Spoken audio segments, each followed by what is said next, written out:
Hey, if you have legal matters that involve firearms, then you need to call our California firearms lawyer, John Dillon, especially if you have questions about red flag laws, gun registration, gun transportation, or maybe you need to know that your guns are California compliant. Call our trusted firearms attorney, John Dillon. John Dillon specializes in California gun laws. Call 760-642-7150, or you can visit his website at dillonlawgp.com. All right, our next guest is Beth Baumann. She's a political reporter and editor at The Daily Wire. She previously covered breaking news and politics at Town Hall and The Blaze. Her primary interests include the Second Amendment, illegal immigration, and free speech on college campuses and long walks on the beach. No, I don't know about that last part. But anyway, Beth, thank you so much for being on the show. Thank you so much for having me. Hey, I want to make sure. I always screw up names. How do you pronounce your last name, Beth? You actually did it. You actually said it right. Yes. Baumann. So happy. All right, cool. Well, thank you for being on the show. Let's talk a little bit about, first off, just tell everybody a little bit about who you are and what you do and how you got there. So I was an editor at Daily Wire. That ended probably a couple years ago now. Oh. But I know I've kind of bounced all over the place the last few years. So I just started out as someone who was a concerned citizen and got involved and actually worked on campaigns in the Inland Empire, where I'm originally from, and worked on stuff throughout California. Eventually moved with my now husband to Idaho, and ended up getting paid for my opinions. Didn't always happen that way. It was just something I kind of did because I felt called to do it, and I was blessed enough to make a living, doing it for a while. My dad is former law enforcement, so I would say that guns were always kind of a part of my life, and something about them, just in the Second Amendment, I felt called to it, and the lack of adequate information out there, and being frustrated with people who would blatantly lie about the laws or how they impacted us, really made me an advocate that wanted to do it justice. Now, you say you got paid for your opinions. Talk about that. What does that mean? Well, I mean, because I have a lot of opinions. People usually pay me to not tell them. Yeah, here, I'll give you $10 if you stop talking about, watches and food more or whatever. Whatever the heck I'm talking about that week. But what do you mean? How are you getting paid for your opinion? Well, I mean, I would get to write opinion pieces about different legislation or anything from illegal immigration to gun control laws, really anything that I kind of felt, like I said, called to explain. Anything that I had personal experience dealing with. So one of the things I frequently talk about in my pieces is being a sexual assault survivor, being a domestic violence survivor, and how, for me, gun control is a way of really harming women like me again and re-victimizing those who decided to take action instead of continuing to be a victim or a survivor. I'm so sorry you had to go through that. That's horrible. No, you know what? As horrible as it was, I would never change it because it made me who I am, and it gave me the convictions I have today. So I think that's a great attitude too. I frequently tell people I have no regrets. I really have no regrets. No, and because if I didn't do something the way I did it, I wouldn't be who I am today. So I think that's a great attitude. Absolutely. So you grew up in the Inland Empire. You were in Riverside or San Bernardino or? Paris is my hometown. Oh, I hear it's beautiful this time of year. Paris? Oh. Yeah, she lives under the Eiffel Tower. Yeah. Not that one. Oui. Yeah. No, I actually Yeah. I know right where Paris is. You know, we also have Inland Empire gun owners. We have San Diego County gun owners, Orange County gun owners, and then very recently, within the last couple of years, we started Inland Empire gun owners. And Carla runs Inland Empire gun owners, and I believe she is. I don't know if she still lives, but she's very, very close to Paris. So I know exactly where you're talking about. Yep. So I grew up there, worked in Riverside, San Bernardino, Redlands, Yucaipa, worked all throughout that area. So, yep, And how did you know what? called home. How did you get how did the political bug bite you? How'd you get involved in that? I would say, well, I grew up listening to John and Ken and Laura Ingraham before anybody knew who she was. And I grew up in a household where my parents, I wouldn't say they pushed me into talking about current events, but I definitely grew up in a household where, you know, my parents read the paper, they, you know, watched the news when it was actually news and had conversations with me. But I would really say that illegal immigration and seeing, I mean, growing up in the Paris, Riverside, Moreno Valley area where it is very heavily, it's heavily illegal immigration, I really saw the firsthand impact of that. And especially in my teenage years. And I think that really is truly what motivated me and what initially propelled me to being a conservative. When Obama was dumping illegal aliens in Marietta, I was actually one of the people who was out there in the 100-degree heat and spent the night and, you know, across from the Marietta Border Patrol station. And it was just something that I saw, you know, jobs being taken away from Americans, seeing how And that got you fired up to be involved. Yeah. Now, when I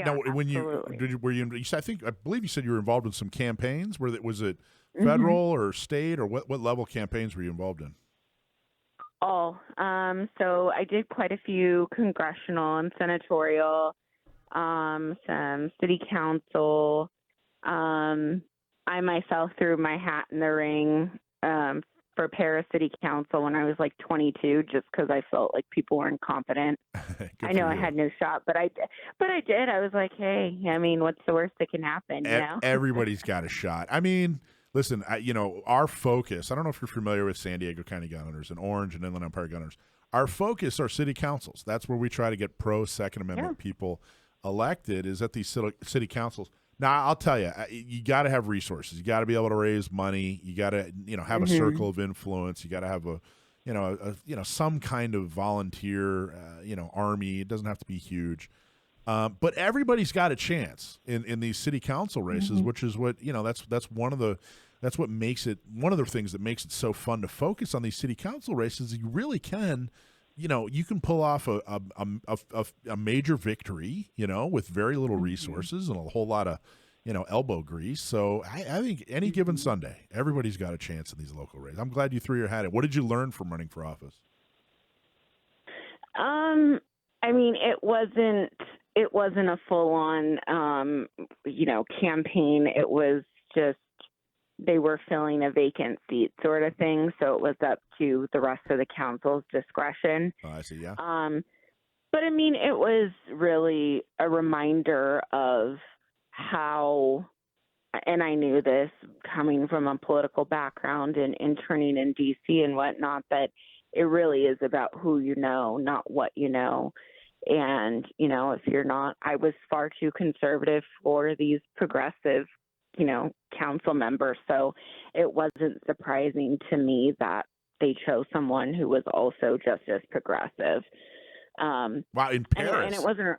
In Paris, of all places. You would describe, at the time, the city council is full of politically progressives in Paris. Yes. Oh, yes. And I'm not. I guess I'm sounding surprised, but I just think that a lot of people are surprised. They don't realize. Oh well, it's Riverside County, it's San Bernardino County. Everybody's good old God-fearing, apple pie eating. I will tell you this. So I worked on Steve Adams' campaign when he ran against Mark Takano, who's now the congressman there, and Takano's risen the ranks. And the congressional district at the time was Yoruba Valley, Riverside, Moreno Valley, and Paris. Mm-hmm. And the majority of that district is very progressive, but because it encompasses Riverside and parts of Victoria and whatnot, everybody assumes that it's red, and it's not. Yeah. I mean, you look at the people who live in that area, a lot of them, are I would say the kind of stereotypical Democrats. They're and I think a large part of it has to do with the illegal immigration factor. A lot of them, their family members are, somehow, not all of them, but there's a large population that is illegal. And so they vote with the Democrats because the Democrats promise amnesty and things along those lines. So that district is very, very, very blue. Yeah, and I just think a lot of people make assumptions. We are too surprised by that. Now we're going to go to break here in a minute, but it sounds like the background that we read about you is old. So where are you? Where can people find your writing these days? Who are you with? So I'm writing at Armed American News. And I do that as I have time. Right now, for full-time living, I'm doing political fundraising and helping get those candidates who share my values, helping them raise money to win. Awesome. We're going to do another segment. When we come back, I want to talk to you about some of the impacts that local gun regs have and why it's important to focus on them. Orange County Gun Owners is dedicated to preserving and restoring Orange County self-defense. And if you live in Orange County and want to help defend and restore the Second Amendment, you need to join OCGunowners.com/join. Orange County Gun Owners is the do something organization to restore and defend the Second Amendment. Volunteer at a shooting social, at a gun shop, tabletop, and help more pro-gun local officials get elected. Become a member today, OCGunowners.com/join. We're talking to Beth Baumann. She's an author at Armed American News. We found out, I don't think I realized this, that you're from Inland Empire, which is awesome. So we're talking a little bit about Inland Empire and some local politics. So before we circle back to local politics and Second Amendment, what made you focus on Second Amendment specifically? It seems like, correct me if I'm wrong, but it seems like a couple years ago, or within the last couple of years, you really focused and focused in on Second Amendment issues rather than some of the broader political issues that we're talking about. Is that right, or are you just compartmentalize and you write about Second Amendment stuff on a Second Amendment area and you write about other things other places? No. So I when I started freelancing, my history is so long, my CV. Nice. When I started, writing, I was actually I worked at Alien Gear Holsters. I was their first publicist, and so I started, doing writing on their behalf about 2A issues, which again, I had always been passionate about and learned more. And after losing my job there, I went to Jen Jakes and Bob Owens, who were at Bearing Arms at the time, and asked them, hey, do you guys need a writer?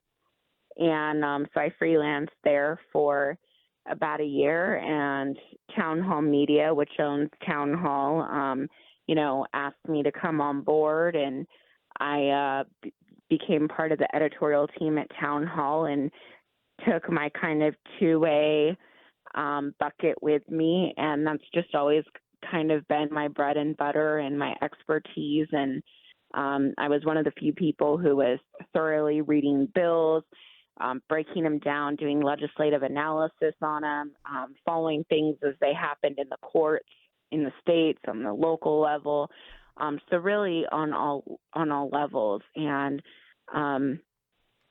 as I, did more of it, I just became more passionate about it, and here we are today. And here we are today. There's a lot of different avenues to go down in the Second Amendment universe. You can talk about gear, you can talk about tactics, you can talk about self-defense, you can talk about legislation, lawsuits, all kinds of stuff. It sounds like you've touched on just about all of them at some point. What do you prefer? What's your favorite thing to write about?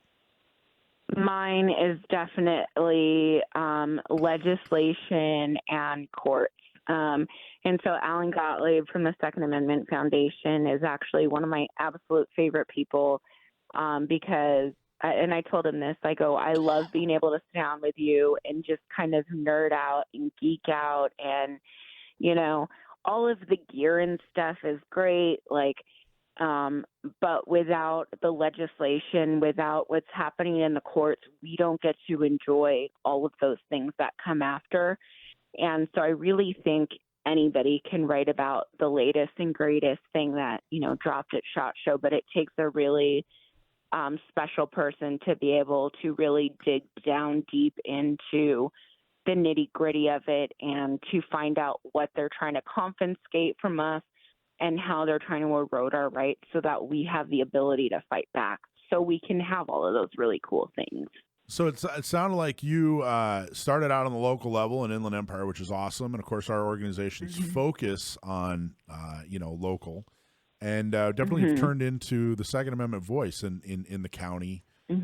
It wasn't too long ago when Second Amendment issues just didn't exist at the county or definitely not the city level. It was really more of a state and federal issue. But in the last few years, it's definitely made its way into, local city councils, which is really, really stinks. In fact, in San Diego, we kicked off the show talking about the county has these listening sessions where they invited people to come and give suggestions on how to ban guns, essentially. And of course, they called it, they said, well, we want to hear your solution to gun violence. But what do you think it was?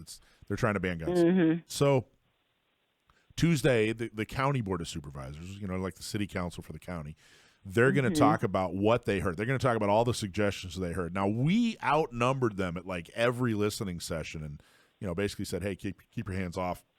And we actually came up with some suggestions. Like if somebody goes for a restraining order, they should also get an application for a CCW. And if the judge actually grants that restraining order, then they should get head-of-the-line privileges for that CCW. They need it right now. So we made real suggestions on what they could do. And Tuesday, I'm not anticipating them, reflecting the reality of these listening sessions. But what I want to know, what I want to talk about and see what your opinion is, why is it important, that we focus on these local Second Amendment issues? What does that do to the Second Amendment? Why is that important for gun owners to maybe take their focus off the White House and Congress and put it on Main Street and Town Hall?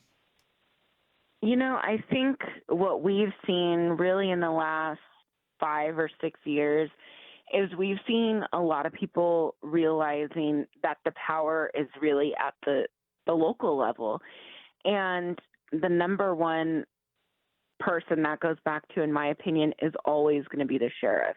Your sheriff has the ability to say, I'm going to be a constitutional sheriff. I will follow the Constitution and not necessarily what's thrown at me. And that starts, like you guys said, with electing those who not just respect our rights, but uphold them. And we're seeing it in like Oregon and other states where, on a state level, they're trying to implement various gun control laws, whether they're, red flag laws or quote unquote high capacity magazine bans. Well, if you have every single sheriff saying, I'm not going to enforce this, who's going to enforce that? I mean, it's really city and state police. They'll enforce it. Like DOJ state level. Unfortunately, I think it's wonderful these sheriffs who stand up and say, "Hey, we're not doing that. That's ridiculous." And we even had a DA. The last 2 DAs. We told them about the assault weapons ban in California, and we showed them some of the solutions, some of the California legal configurations, and said, would you prosecute this? And they said, no, that's ridiculous. I think it's a great, but it's kind of a Band-Aid though. It's, isn't it kind of a middle? It is a Band-Aid. And, I was thinking about this when you guys told me you wanted to talk about this, and I have mixed feelings on the local stuff, because I definitely believe that change starts from the ground up and not the top down. But I think about it as just California is a great example. I started going through the CCW process, and I actually stopped. I saw the San Bernardino attacks happen from my office when I worked there. Like, I watched it. We listened to the police scanners. We heard, like, instantly, same day it was like a Muslim. They were suspecting terrorism. Of course, nobody will tell you that. And so I had already been kind of like thinking about going through the CCW process. I had been insulted in college, so this was kind of in the back of my head. And I started going through this process, and I realized, like, how expensive it was. And the sheriff at the time, Stan Smith, like, I have issues with him. But yeah, so do we.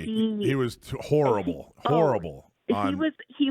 He was absolutely terrible on the Second Amendment, and it was absolute BS that the NRA and other gun groups came out saying he was this great constitutional gun-loving sheriff. The only reason that he ever started doing anything was because Sheriff McMahon in San Bernardino County was after the San Bernardino attack, and they had like tenfold the number of CCWs.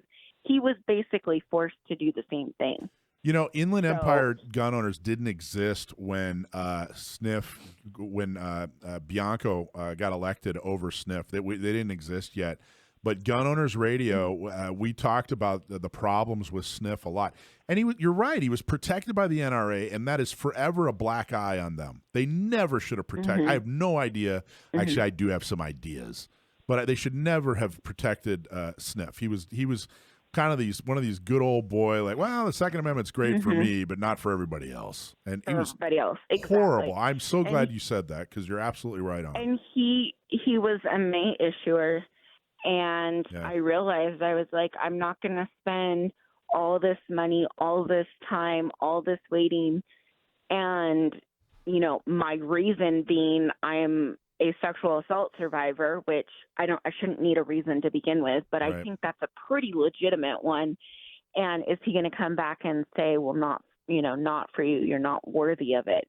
And so I stopped. And so I'm trying to remember why I was going down this track, but you said you have mixed feelings that, you got to start grassroots, but you got to start somewhere. But at the same time, then it's also an issue when you're going between, even just traveling up the state of California, the disparities between, what happens in Orange versus San Diego versus Riverside or San Bernardino. And so I take issue with that.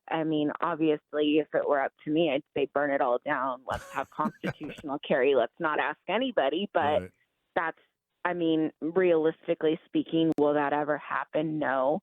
We gave them an inch. They took 10 miles, and we're not going to get that ground back.